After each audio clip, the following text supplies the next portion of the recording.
நேயர்கள் அனைவருக்கும் வணக்கம். வெண்முரசு மாமலர் அத்தியாயம் 79. யயாதி எளிய வெண்ணிற ஆடையை அணிந்து மீண்டும் தன் அறைக்கு வந்தபோது அவனுக்காக சர்மிஷ்டை காத்து நின்றிருந்தாள். அவன் காலடி யோசையே கேட்டிருந்தாள். எழுந்து வாயில் நோக்கி வரும் அசைவில் இருந்தவள் அவனை கண்டதும் நின்று முகம் மலர்ந்து பின் சூழலை உணர்ந்து சேடியரின் முறைப்படி தலை வணங்கினாள். அவனுடன் எவருமில்லை என அறிந்த பின் அருகணைந்து, களைத்திருக்கிறீர்கள் என்றாள். ஆம், வங்க நாட்டுக்கு சென்றிருந்தேன் என்றபடி அவன் பீடத்தில் அமர்ந்தான். அவன் அருகே வந்து காலடியில் தரையில் அமர்ந்தவளாக, இங்கு பேரரசியுடன் தான் தாங்கள் வருவீர்கள் என்று எண்ணியிருந்தேன் என்றாள் சர்மிஷ்டை. அறிவின்மை, நான் எப்படி இங்கே அரசன் என என்னை காட்டிக்கொள்ள முடியும் என்றான் யயாதி. ஆம், உண்மை, நான் அதை எண்ணவில்லை என்றாள் சர்மிஷ்டை. அவன் தனிந்து, அரசு முறையாக பேரரசி செல்லும் இடங்களுக்கெல்லாம் நான் செல்வதில்லை, ஆகவே அதில் பிழையாக ஏதுமில்லை என்றான். ஆம் என்று அவள் சொன்னாள். உன்னிடம் பார்க்கவனின் ஓலை வந்து சேர்ந்ததல்லவா என்று அவன் கேட்டான். ஆம் என்று அவள் சொன்னாள்.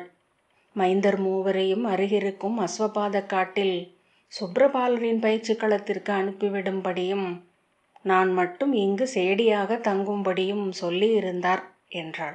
பின்னர் மேலும் குரல் தாழ்த்தி, அரசி வந்தால் அழைக்கப்படாதவரை முகம் காட்ட வேண்டாம் என்றும், அரசி மைந்தர் எங்கே என்று கேட்டால் மட்டும் அவர்களை புறவையோட்ட பயிற்சி கொள்வதற்காக அனுப்பியிருப்பதாக சொல்லும்படியும் சொல்லியிருந்தார் என்றாள். அது நன்று. அவள் இங்கு 7 நாட்கள் தங்கியிருப்பாள் என்று எண்ணுகிறேன். அது மிகச் சிறிய காலமே என்றான் யயாதி. ஆம் என்றாள் சர்மிஷ்டை.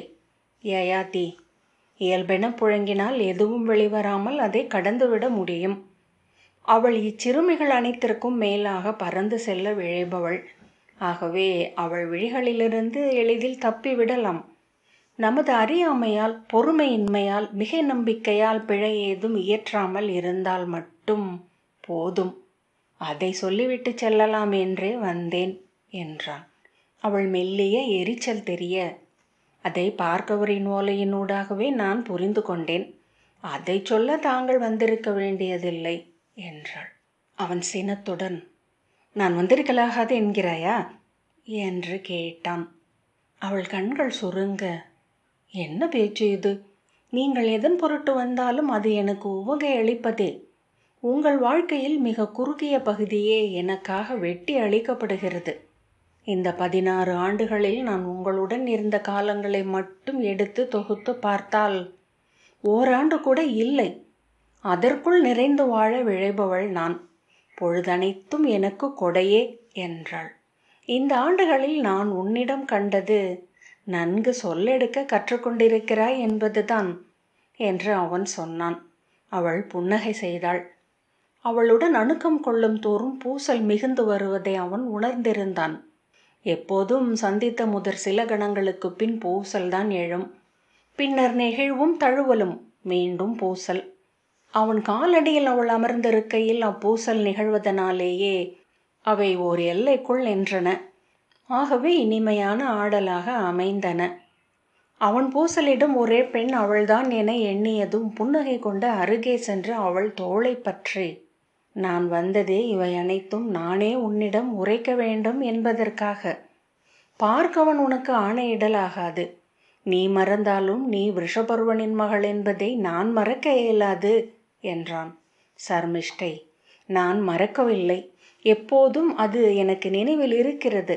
ஆனால் எங்கோ நெடுந்தொலைவில் திகழ்கிறது. அங்கிருந்த என்னை இங்கிருந்து பார்க்கையில் எவரோ என்றே நினைவு கொள்ள முடிகிறது என்றாள். உன்னை இங்கு மறைத்து வைத்திருப்பது குறித்து பெரும் குற்ற உணர்வு எனக்கு இருக்கிறது. விதையை புதைத்து வைப்பது போலத்தான் உன்னை மறைத்து வைத்திருக்கிறேன் என்று ஒரு முறை தோன்றிய போது அதிர்ந்து விட்டேன். எதையும் முழுமையாக மறைக்க முடியாதென்பது மனித வாழ்க்கையின் மாறா நெறிகளில் ஒன்று என்றான் யயாதி. அவளை தழுவி தன் உடலுடன் இணைத்து கொண்டு முகத்தை பற்றி விழிகளை நோக்கி, உன்னை நான் மறைப்பதில் கூட பொருள் உள்ளது. ஏனெனில் இவ்விரவு நாம் இருவரும் எண்ணி உருவாக்கி கொண்டது. இது ஒருபோதும் பிறரறிய நிகழ முடியாதென்று நாம் அறிந்திருந்தோம். ஆனால் நம் மைந்தருக்கு அத்தகைய பொறுப்போ கடனோ ஏதுமில்லை. கல்லுக்கடியில் முளைத்த செடிகளைப் போல அவர்கள் இங்கு மறைந்து வெளிரி வாழ வேண்டியதில்லை. சூதர் மைந்தர்களாக இழிவு கொள்ள வேண்டியதும் இல்லை என்றான் சர்மிஷ்டை. அவர்கள் தாங்கள் அரச மைந்தர்கள் என்று இதுவரை அறிந்திருக்கவில்லை. நான் விஷபர்வனின் மகள் என்று அவர்களிடம் சொன்னதும் இல்லை. சூதர்கள் என்றே அவர்கள் தங்களை எண்ணுகிறார்கள். ஆகவே சூதரில் முதன்மை என்னும் தன்மதிப்பு கொண்டிருக்கிறார்கள். அவர்கள் எத்துயரையும் இதுவரை அடைந்ததில்லை என்றாள். நாம் மறைக்க முடியாத ஒன்று உண்டு, அவர்களின் முகம் என்று யயாதி சொன்னான். அது தெய்வங்கள் அளிப்பது. வளரும் தோறும் தெளிந்து எவர் குருதி எவ்வுடம்பில் ஓடுகிறதென்பதை அது வெளிப்படுத்தும். அப்போது அவர்கள் பெரும் துயரை அடைய தொடங்குவார்கள். அத்துயரை அவர்களுக்கு அளிக்கும் உரிமை நமக்கில்லை. நான் விண்ணேகினால் அதன் பொருட்டு என் மூதாதையர் முன் சென்று தலை குனிந்து நிற்க வேண்டியிருக்கும். சர்மிஷ்டை இயல்பான உதட்டுச் சுழிப்புடன், அதற்கு என்ன செய்ய இயலும் என்றாள். அது அவள் இயல்பு. அவள் உள்ளம் சென்றடையாத ஒன்றை எளிதாக உதறி கடந்து விடுவாள். அதை பேசவே நான் வந்தேன். தேவயானி இங்கு வந்து செல்லட்டும். அதன் பிறகு அவர்களை தனிப்படை திரட்டி உடன் சேர்த்து தென்னாட்டுக்கு அனுப்புகிறேன். அங்கு அவர்கள் மூவரும் 3 நிலங்களை வென்று அந்நிலங்களின் அரசர்களாக அமையட்டும். தேவயானி உளம் கனியும் முதுமையில் அவர்கள் யார் என்று அவளிடம் சொல்வோம். அவள் மைந்தன் யது குருநகரியின் மணிமுடியை சூடிய பின் அவனை அழித்து அவர்கள் அவனுக்கு இளையோர் என்றும் நிகர் உரிமை கொண்டவர் என்றும் சொல்கிறேன். அவர்கள் அவன் நிலத்திற்கும் குருதிக்கும் உரிமை கோராதவர்கள் என்றால் அவனுக்கு பகை இருக்க வாய்ப்பில்லை. அவர்கள் வென்ற நிலங்கள் அவனுக்கு உடன்குருதியர் நாடுகளாகும் என்றால் அது அவனுக்கு வலிமையே சேர்க்கும் என யயாதி சொன்னான். இவற்றையெல்லாம் ஏன் இப்போது பேச வேண்டும் என்றாள் சர்மிஷ்டை. திருஹ்யுவிற்கு 16 ஆண்டு ஆகவே நிறைகிறது. அவன் சிறுவனல்ல என்றான் யயாதி. எது உங்களுக்கு உகந்ததோ அதை செய்யுங்கள் என்றாள் சர்மிஷ்டை. அவள் முற்றிலும் உளம் விலகிவிட்டாள் என்று கண்டதும் அவ்வுரையாடல் முடிந்துவிட்டதை யயாதி உணர்ந்தான். யயாதி, மைந்தரை இங்கு வரச் சொல். நான் அவர்களை பார்க்க வேண்டும் என்றான். ஒவ்வொரு முறை வரும் போதும் நீங்கள் அவர்களை பார்த்து செல்கிறீர்கள். நீங்கள் யார் என்னும் வினா அவர்கள் உள்ளத்தில் எழக்கூடும். அவர்கள் இச்சிற்றூரிலிருந்து இதுவரை வெளியே சென்றதில்லை. ஆகவே அனைத்தும் எளிதாகவே இதுவரை சென்று கொண்டிருக்கிறது. அதை எல்லை வரை இழுக்க வேண்டியதில்லை என்றே நினைக்கிறேன் என்றாள் சர்மிஷ்டை. நான் உன்னை பார்க்கவென்று இங்கு வந்தது முதல் ஓராண்டு மட்டுமே என்றான் யயாதி. பின்னர் எப்போதும் மைந்தரை நோக்குவதே என் முதல் விருப்பமாக இருந்துள்ளது. சர்மிஷ்டை, அந்த விருப்பு உங்கள் விழிகளிலும் கைகளிலும் வெளிப்படுகிறது. ஒரு முறை கூட நீங்கள் மைந்தரை தொட்டு தடவாமல் இருந்ததில்லை. உங்கள் சொற்கள் அனைத்தும் கனிந்திருக்கும். அப்போது சென்ற முறை இங்கிருந்து சென்றதுமே மூத்தவன் கேட்டான், நீங்கள் யார் என்று. யயாதி, நீ என்ன சொன்னாய் என்று கேட்டான். முன்னரே பார்க்கவர் சொன்னபடி நீங்கள் அரச குடி பிறந்தவர், அரசியின் அலுவலர் என்று அவனிடம் சொல்லியிருந்தேன். நீங்கள் ஒற்றர் என்றும், எனவே இங்கு வந்து தங்கி செல்வது எவரும் அறியாத மந்தனமாக இருக்க வேண்டும் என்றும் ஆணையிட்டிருந்தேன். நான் அதை கேட்கவில்லை. அவருக்கும் நமக்கும் என்ன உறவு என்று கேட்டான். என் உளம் நடுங்கிவிட்டது. அத்தருணம் வந்து அணையும் என்று எதிர்நோக்கி இருந்தேன். அதை கடப்பதெப்படி என்று எண்ணுகையில் உள்ளம் மலைக்க, சரி அது நிகழும்போது பார்ப்போம் என ஒத்தி போடுவேன். என்ன செய்தாய் என்றான் யயாதி. அப்போது என் பெண்ணியல்பே கை கொடுத்தது. விழிநீர் துளிக்க, இவ்வினாவுக்கு சேடிப்பெண் விடை சொல்ல முடியாது மைந்தா என்றேன். அவன் திகைத்து விட்டான். அவன் சொல்லெடுப்பதற்கு முன்பு இளையவனாகிய புரு, மூத்தவரே, இனி இதை பற்றி நாம் ஒரு சொல்லும் எடுக்க வேண்டியதில்லை என்றான். நம் மைந்தரில் அவனைப் போல நுண்ணுள்ளம் கொண்டவர் இல்லை. மூத்தவர்களும் அவன் சொல்லை கடப்பதில்லை. அவர்கள் சொல் மாற்றி பிரிது பேசி விலகிச் சென்றனர். அதன்பின் இன்று வரை பேச்சு எழுந்ததில்லை. ஆக நானே அவர்களின் தந்தை என சொல்லிவிட்டாய் என்றான். இல்லை, சேடிக்கு அப்படி எவரையும் சொல்ல முடியாதென்பதே அதன் பொருள். நீங்கள் அவர்களின் தந்தையாக இருக்க வாய்ப்புண்டு. அல்லது தந்தை என அமைந்த பலரில் ஒருவர். யயாதி கீழ்மை, தன் மைந்தரிடம் ஒருவன் இவ்வாறு தோற்றமளிப்பது என்றான். இதை எண்ணியிருந்தால் அன்று எளிய உணர்வெழுச்சிகளுக்கு ஆட்பட்டிருக்கவே மாட்டேன். அவள் சினந்து, எளிய உணர்வெழுச்சிகளா? இப்போது அவ்வாறு சொல்லலாயிற்றா என்றாள். இப்புவியில் உள்ள உறவுகளும் உணர்வுகளும் பொருளின்மையின் எளிமை கொண்டவையே. அதை உணரும் தருணங்கள் எனக்கும் அமைந்து கொண்டிருக்கின்றன என்றான் யயாதி. சர்மிஷ்டை சில கணங்கள் நோக்கிவிட்டு பெருமூச்சுடன் எழுந்து, நான் மைந்தரை வரச் சொல்கிறேன் என வெளியே சென்றாள். யயாதி அவள் நடையிலேயே ஒரு எரிச்சல் தெரிந்ததை நோக்கி நின்றான். உடலின் அசைவாலேயே எரிச்சலை, வெறுப்பை, சினத்தை, புறக்கணிப்பை வெளிக்காட்ட பெண்களால் இயல்கிறது. ஒருவரிடம் அவ்வாறு தன் ஒவ்வொரு அணுவாலும் உணர்வை வெளிக்காட்டும் இடத்திற்கு பெண் செல்லும் போதுதான் அந்த ஆணை தன்னுள் அவள் முழுமையாக ஏற்றுக்கொண்டு விட்டாள் என்று பொருள். அவன் குழந்தையை பெற்ற பின்னரே அது பெண்களுக்கு அமைகிறது.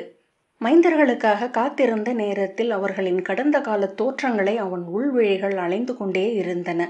அத்தனை உடல் தோற்றங்களும் ஒன்றுடன் ஒன்றென இணைந்து அலையடித்தன. சித்தத்தை இறுக்கி ஒரு பொருளென்றாக்கி அதை கொண்டு எண்ணங்களை நீவி பிரித்து தனித்தனியாக நோக்க வேண்டியிருந்தது.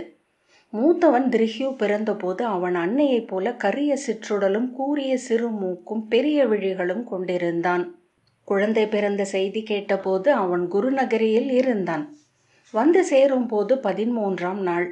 குழவியை முதலில் நோக்கிய போது உடனே எழுந்தது பெரிய ஏமாற்றம்.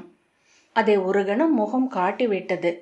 பார்க்கவன், நன்று, ஐயமெழாது என்றான். அவன் திரும்பி நோக்க, பேரரசி எவர் என்று கேட்காமல் இருக்க மாட்டார் என்றான். அவ்வெண்ணம் அளித்த ஆறுதலால் முகம் மலர குழந்தையை கையில் வாங்கி முகம் சேர்த்தான். அதன் மென்கால்களில் முத்தமிட்ட போது இளம் குருதி மனம் கொண்டு சித்தம் மயங்க அவனுள் வாழ்ந்த தொல் விலங்கு தன்னை தந்தை என்று உணர்ந்தது. களிப்புடன், இனியவன் என்றான். பார்க்கவன், அனைத்து குழவிகளையும் போல என்றான். இவன் அரசனாக வேண்டும். எங்கோ நான் உறுதியாக எண்ணுகிறேன். இவனுடன் தெய்வங்கள் இருக்கும் என்றான் யயாதி. வயிற்றாட்டி காதில் விழ வேண்டியதில்லை என்றான் பார்க்கவன்.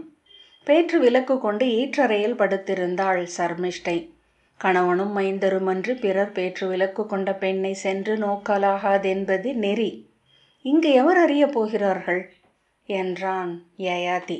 வேண்டியதில்லை அரசே, அதையே ஓர் அறிவிப்பென கொள்ளக்கூடும் சிலர் என்றான் பார்க்கவன்.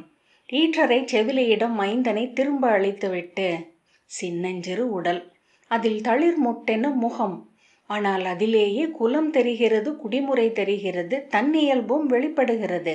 விந்தை என்றான். அன்னையைப் போல என்றான் பார்க்கவன். ஆம், ஆனால் அவளை நோக்காதவர்கள் கூட இச்சிறு முகத்தை கொண்டு இவனை ஐயுறுபவன், அஞ்சுபவன், எங்கும் எப்போதும் வெல்லாதவன் என்று சொல்லிவிட முடியும் என்றான். அதுவே தடையென எண்ணி மீறி எழுபவர் இல்லையா என்றான் பார்க்கவன். உண்டு, அவ்வாறு கீறி முளைத்தெழுவதன் முளை மட்டும் அம்முகத்தில் தெரியும் என்றான் யயாதி. நம்மை விட நிமித்திகர் அதை கூர்மையாக சொல்லக்கூடும். அவர்கள் திரும்பும்போது பார்க்கவன், பேரரசி இளவரசர் யதுவை என்ற போது உங்களுக்கு தோன்றியதென்ன என்றான். யயாதி முகம் மலர்ந்து, அவள் மைந்தனை ஈன்றிருக்கிறாள் என்னும் செய்தியை கொண்டு வந்த முதுசேடி நிலையழிந்து சிரித்து கொண்டிருந்தாள். முறைமை சொற்களை சொல்லக்கூட அவளால் இயலவில்லை. அவளுடன் மங்கள இசை கருவிகளுடன் 3 விரலியரும் ஐமங்களங்களுடன் 7 அணிச்சேடியரும் வந்தனர். முதலில் கொடிதாங்கியும் சங்கூதியும் நடந்தனர். என் அரண்மனை வாயிலை அவர்கள் அடைந்ததுமே தெரிந்துவிட்டது. நான் எழுந்து நின்றதும் அணுக்கன் ஓடி வந்து, நான் அரசாடை புனைய வேண்டும் என்றான். அவர்கள் வந்து கொண்டிருக்கிறார்கள் என்றேன். அதற்குள், அரசே, பிறந்திருப்பவன் குருநகரியின் பட்டத்து இளவரசன், பாரத வருஷத்தின் சக்கரவர்த்தியின் முதல் மைந்தன் என்றான். ஆம் என்றபோது என் குரலில் சலிப்பே வெளிவந்தது. அச்செய்திக்காக 28 நாட்களாக காத்திருந்தேன். குறித்த நாள் கடந்து 18 நாட்களாகிவிட்டிருந்தன. சுவடியை மூடிவிட்டு உடை அணிந்தேன். முடிசூடி காத்து நின்றிருந்தேன். மங்கள இசை ஒலித்தது. வாழ்த்தொலிகளுக்கு நடுவே சங்கும் வரவறிவிப்பும் ஒலித்தன. நான் எண்ணியிருந்ததற்கு மாறாக முதுசேடி கதவை திறந்து உள்ளே ஓடி வந்து என் காதுகளை பற்றி கொண்டு, மைந்தனை ஈன்று விட்டீர்கள் அரசே, பாரத வருஷத்திற்கு சக்கரவர்த்தி பிறந்திருக்கிறார் என்றாள். சிரித்து கொண்டு என்னை பற்றி உலுக்கி, மானுடன் தெய்வங்களுக்கு நிகர் நின்றிருக்கும் தருணம், தெய்வங்கள் மானுடனை அனைத்துக்கு அப்பாலும் பொறுத்தருளும் வேளை என்றாள். அவள் என்னை தூக்கி வளர்த்தவள். அத்தருணத்தை அவள் அப்படி கலைக்காமல் இருந்திருந்தால் நான் உறைந்தே இருந்திருப்பேன். சிரித்தபடி, முதுமகளே, இச்சொற்றொடரை பயின்று கொண்டு வந்தாயா என்றேன். சிரித்தபடி கண்ணீர் விட்டாள். எனக்கு ஐமங்கல தாளத்தில் இருந்து இனிப்பை எடுத்து ஊட்டினாள். அவளுக்கு நான் அருமணி பதித்த கழுத்தணியை பரிசளித்தேன். அன்று முழுக்க பரிசளிப்புகள் நிகழ்ந்தன. பாரத வருஷத்தில் பிரிதெந்த மைந்தன் பிறப்புக்கும் அவ்வண்ணம் பெரும் பரிசுகள் அளிக்கப்பட்டதில்லை.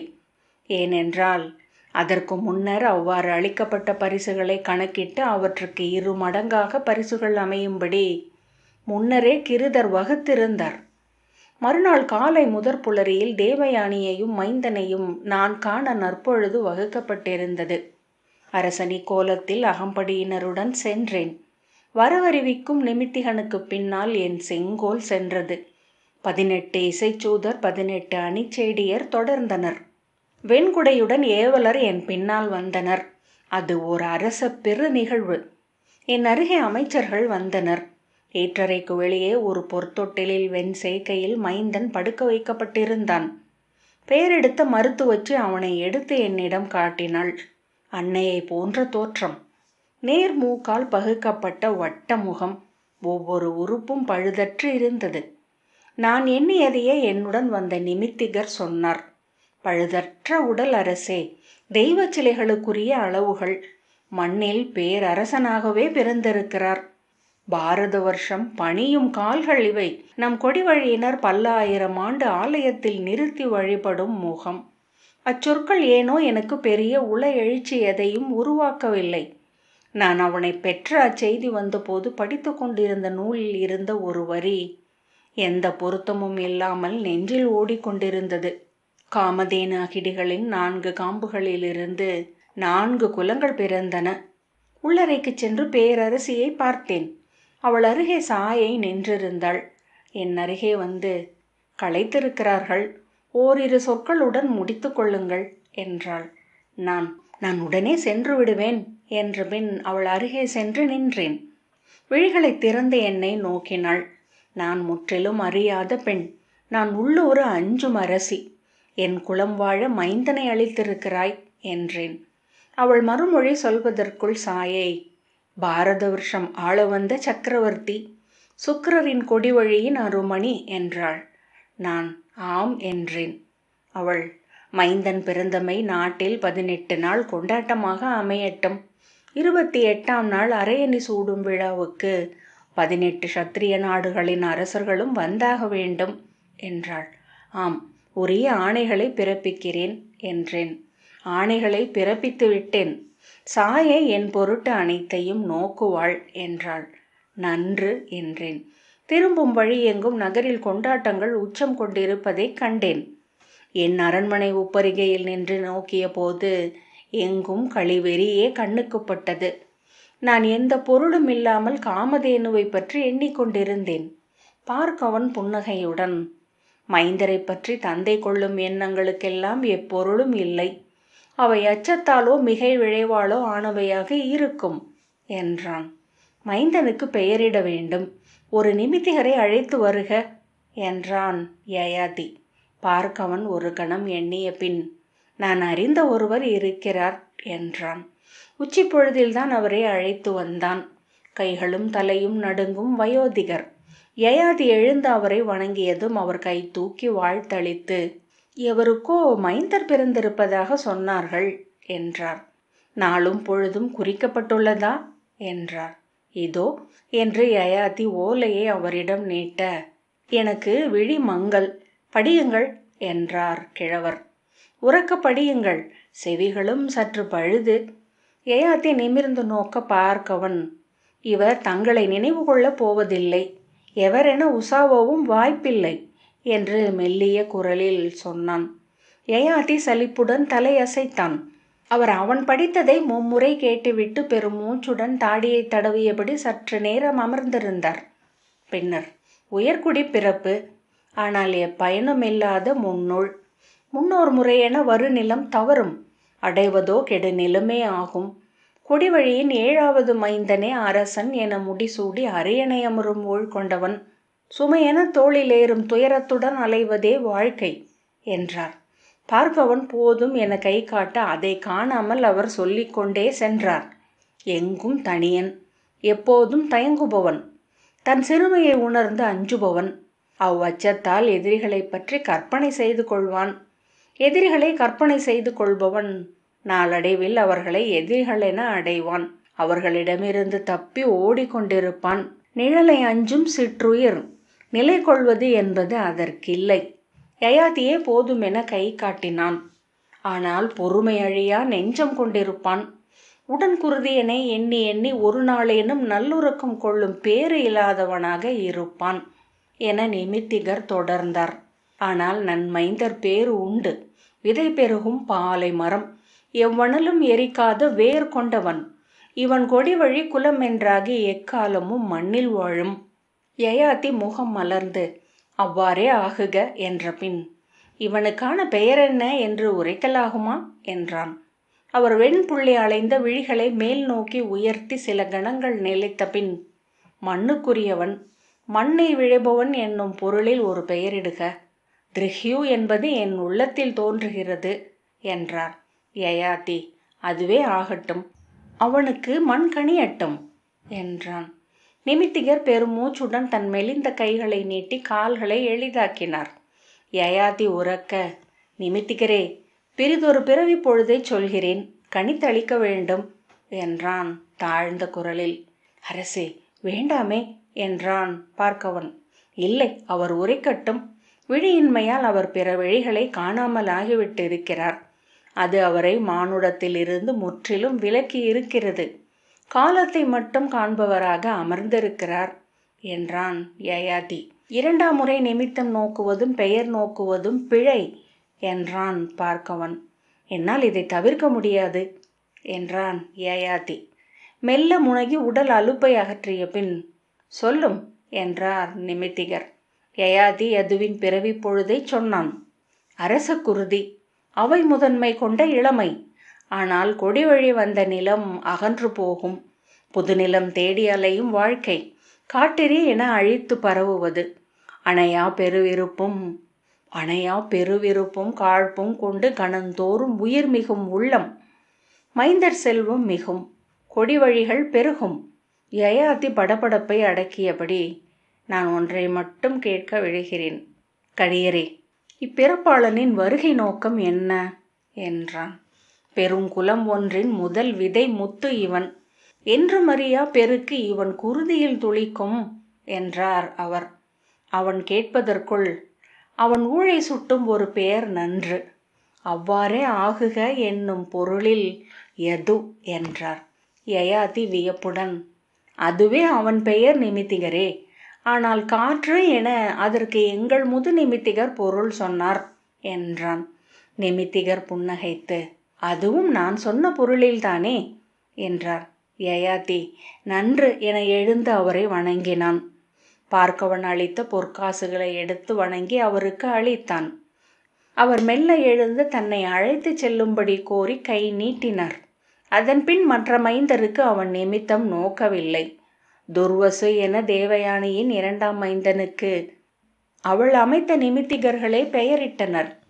அனுதிரிஹ்யு என 2ஆம் அவனுக்கு சர்மிஷ்டை பெயரிட்டதாக செய்தி வந்தது. சர்மிஷ்டையின் 3வது மைந்தன் பிறந்தபோது யயாதி மிக அருகில்தான் இருந்தான். அங்கு குடிவிழவிலிருந்து நேராகவே அசோகவனிக்கு வந்தான். மைந்தனை கையில் வாங்கிய முதற்கணம் எழுந்த எண்ணம் அந்த முகம் நன்கறிந்த ஒன்று என்பது. தன் முகம் அல்ல, சர்மிஷ்டையின் முகமும் அல்ல. எவர் முகம்? சற்று முன்மடிந்த காது, புடைத்த நெற்றி முழைகள், வெறும் உளத்தோற்றமா?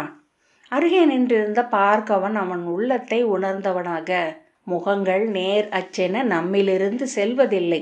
நம் குருதியின் குமிழிகளாக நம் மூதாதையர் அனைவரின் முகங்களும் இருக்கின்றன என்பார்கள் என்றான். அவன் தத்தளிப்புடன் குழந்தையை முத்தமிட்டபடி திருப்பி திருப்பி நோக்கி கொண்டிருந்தான். மெல்லுதடுகள் கூம்பி இருக்க விழி மூடி துயில் கொண்டிருந்தது. சைத்திர பஞ்சமி, விடிகாலை முதல் நாழிகை 3வது பாதம் 38வது கணம் என்றாள் செவிலி. அவன் அந்த மணல் நாழிகையிலிருந்து உதிர்ந்த மணல் கணங்கள் மெல்ல நிறைந்து 3வது பாதமென வரையப்பட்ட கோட்டை கடந்து மேலெழுந்து ஒவ்வொன்றாக உதிர்வதை உள்ளுணர முடிந்தது. 38வது மணல்கணம் உதிர்ந்த போது அவன் உள்ளம் மின்னியது. அது எந்தை புரூரவசின் பிறவி பொழுதல்லவா என்றான். அவர் முகம், நம் அரண்மனையில் சுவரில் வரையப்பட்டுள்ள அவர் முகம்தான் இது என்று கூவினான். பார்க்கவன் வியப்புடன், ஆம், அவருடையது 47வது கணம் என்றான். யயாதி பேருவகையுடன் மைந்தனை நெஞ்சோடு அணைத்து, இவனுக்கு நான் புரூரவஸ் என பெயரிடுகிறேன். இவன் எந்தை எழுந்து வந்த வடிவம். பார்க்கவன், அரசே, அது அரச குலப்பெயர். இவருக்கு அதை இடுவது ஐயத்திற்கிடமாகும் என்றான். இல்லை, வேறு பெயர் இட நான் ஒப்ப மாட்டேன் என்றான் யயாதி. அப்பெயர் வேண்டாம், புரு என்றே வைக்கலாம். அது பொது பெயர்தான் என்றான் பார்க்கவன். யயாதி மெல்ல தளர்ந்து, ஆம், வேறு வழியில்லை. ஆனால் நான் அறிவேன், அது என் மூதாதையின் பெயர். ஒரு நாள் அவையில் அதை கூவிச் சொல்வேன் என்றான். சர்மிஷ்டை உள்ளே வந்து வெளியே நோக்கி தலையசைக்க மைந்தர் மூவரும் உள்ளே வந்தனர். திருஹ்யுவிற்கு மெலிந்த உள்வளைந்த தோள்களும் நீல முகமும் எப்போதும் முதல் நோக்கில் ஒரு விளக்கத்தையும் சில கணங்களுக்கு பின் நெகிழ்வையும் அன்பையும் அவனிடம் எழுப்புபவை. மென்மீசை உதட்டுக்கு மேல் பாசிப்படர்வு போல தெரிந்தமை யயாதியை உவகை கொள்ளச் செய்தது. அனுதிருஹ்யு மூத்தவனைப் போலவே தோற்றம் கொண்டவன். அவனை மூத்தவன் என்று எண்ணி மயங்குவது யயாதியின் வழக்கம். பின்னால் வந்து நின்ற புருவின் புன்னகை மாறாத விழிகளையும் சிவந்த உதடுகளையும் நோக்கிய பின் யயாதி விழி திருப்பி கொண்டான். புருவை யயாதி நேரடியாக நோக்குவதோ விழி நோக்கி சொல்லாடுவதோ இல்லை. ஒரு கணம் நோக்கிய பின் திரும்பி மூத்தவர்களிடமே பேசிக் கொண்டிருப்பான். ஆனால் உள்ளத்துள் அவன் முகமே திகழும். பேசியது அவனுடன் தான் என பின்னர் நினைவு மயங்கும். அது ஏன் என அவன் எண்ணி எண்ணி நோக்கியதுண்டு. அவன் தோற்றம் போல இனியது பிரிதில்லை. பொன்னிறம், புவியாண்ட மூதாதையரின் முகம். ஆனால் அவ்விழிகள் கூறியவை. அவற்றின் முன் ஒளிந்து கொள்ளவே யயாதியின் உள்ளம் விழைந்தது.